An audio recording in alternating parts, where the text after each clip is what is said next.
தேரிக்காடு ஒரு மர்மம் நிறைந்த ஒரு பிரதேசம்னு தான் சொல்லுவாங்க. அது ஒரு வித்தியாசமான ஒரு பாலைவனம். சிவப்பு நிற மண் உள்ள பாலைவனம். ஒரு வருஷம் காத்திருந்தேன், ஒரு வார்த்தை கேட்க ஒரு வருஷம் காத்திருந்தேன்.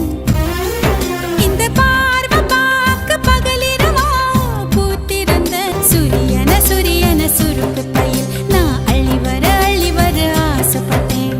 தண்ணிக்குள்ளதான் நட்ட தாமரை கொடி தெப்ப கோலத்தையே கொடி சிறச்ச ஓடும் தெருவில் பாத தடங்களாயிரம் பார்க்கும் போது மாற்றி எழுதி ரசித்து பார்த்தேன். நேற்று வரை எனக்குள்ள இரும்பு நெஞ்சு, அது இன்று முதலானது எலவம் பஞ்சு. ஒரு வருஷம் தயங்கி நின்ன சூரியன சுருக்கு பையில் நான் கொடி தெப்ப கோலத்தையே கொடி சிற 1000 வருஷமாக இந்த யூதர்கள் காத்திருந்தாங்கன்றதை இந்த பாட்டில் சொல்கிறாங்க. அடுத்த வீட்டு கல்யாணத்தை பார்த்து ரசித்தேன், அதில் நான் இருக்கணும்னு நினச்சேன்ற மாதிரிலாம் அந்த யூதர்களுக்கு அவங்களோட இதை பற்றி சொல்கிறாங்க. வட்டம் 5 இன நிலப்பரப்பு கொண்டிருக்கிற மாவட்டமா இருக்கு. அதுல பாலை வகை நிலப்பரப்பை சேர்ந்தது இந்த தேரிக்காடு. கோடையின் வெப்புமையால முல்லையும் குறிஞ்சியும் திரிந்து பாலை நிலமாக மாறிய இடமே இந்த தேரிக்காடு. தேரி அப்படிங்கிற சொல் செம்மண் மேடுகளும் சிறு குன்றுகளும் கொண்டு அமைஞ்சிருக்கக்கூடிய ஒரு இடம்தான். தேரியின் செம்மண் கரிசல் மண்ண மாதிரி இல்லாம ஈரத்தை ரொம்ப நேரம் தக்க வைக்க முடியாதது. இது ஒரு அரிய வகை நிலப்பரப்பு ஆகும். தேரிக்காட்டுல மணல் மேடுகளும் மரங்களும் சேர்ந்தே காட்சியளிக்குது.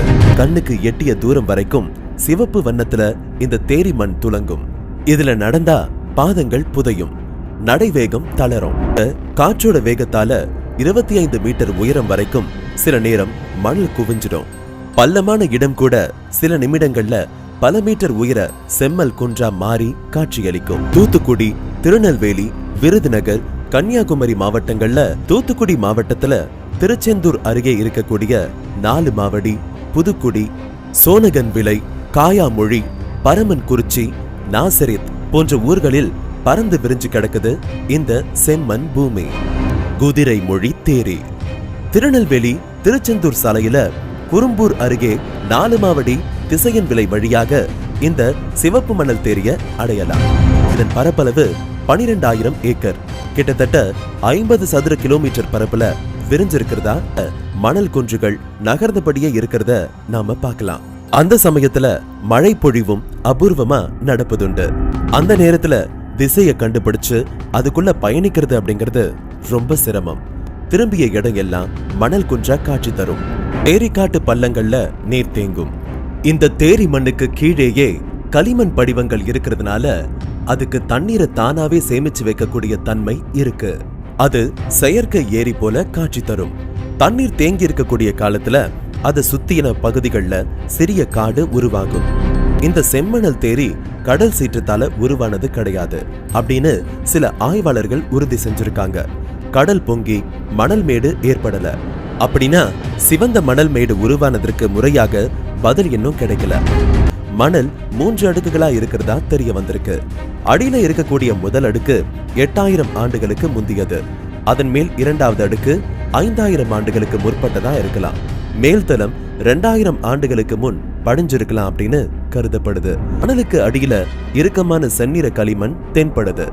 நீர்பிடிப்பு இல்லாத பகுதி அப்படிங்கிறதுனால செம்மணல் தெரியல பனை, உடைமரம், கருவேலம், சவுக்கு, ஆவாரை, கொழுஞ்சி போன்ற தாவரங்கள் மிகுதியா வளர்ந்திருக்கு. இல்ல சுருட்டை விரியன் பாம்பு, 6 புள்ளி பொறிவண்டு, பறவைகள்ல மரங்கொத்தி, மஞ்சள் சிட்டு, புள்ளி ஆந்தை, சோளக்குருவி போன்ற பறவைகளும் அதிகம் காணப்படுது. அதிக அளவுல மயில்களும் இந்த பகுதியில காணப்படுது. அரிய வகை விசிறி தொண்டை ஓனான் இனமும் நிறைய இருக்கு. மரங்களும் அதிக அளவுல காணப்படுது. மணல் தேரியில அகழாய்வு செஞ்சு சில அபூர்வ பொருட்களை எடுத்திருக்காங்க தொல்லியல் ஆய்வாளர்கள். சில இடங்கள்ல முதுமக்கள் தாழிகள் புதைஞ்சிருக்கு. அதுல கற்கால மனிதர்கள் பயன்படுத்திய கல்லாயுதங்கள், இரும்பால் செய்யப்பட்ட கத்தி, ஈட்டி மாதிரியான பொருட்களும் கிடைச்சிருக்கு. அங்கு ஒரு நாகரிகம் நிலவியத இது சுட்டி காட்டுது. தமிழகத்துல வித்தியாசமான சூழல் நிலவக்கூடிய இந்த பூமியில கனிம வளம் நிறைஞ்சிருக்கு.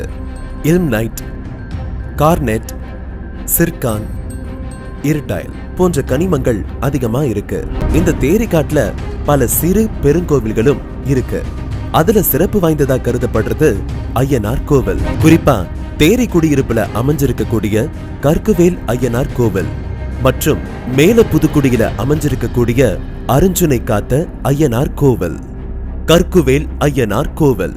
இந்த கோயில் திருச்செந்தூர்ல இருந்து 14 கிலோமீட்டர் தொலைவில் இருக்கக்கூடிய காயாமொழி அப்படின்ற ஊர்ல இருந்து 1 கிலோமீட்டர் தொலைவில் தேரி குடியிருப்பு கிராமத்துல அமைஞ்சிருக்கு.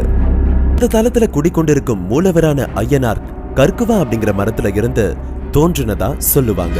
கார்த்திகை மாதத்துல நடக்கக்கூடிய கள்ளர் வெட்டு திருவிழா மிகவும் பிரசித்தி பெற்றது.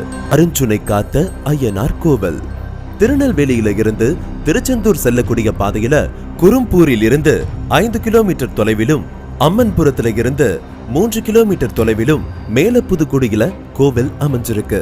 இந்த கோவில்ல மூலவர் பூர்ண புட்கலையுடன் அமர்ந்த கோலத்துல இருக்காரு.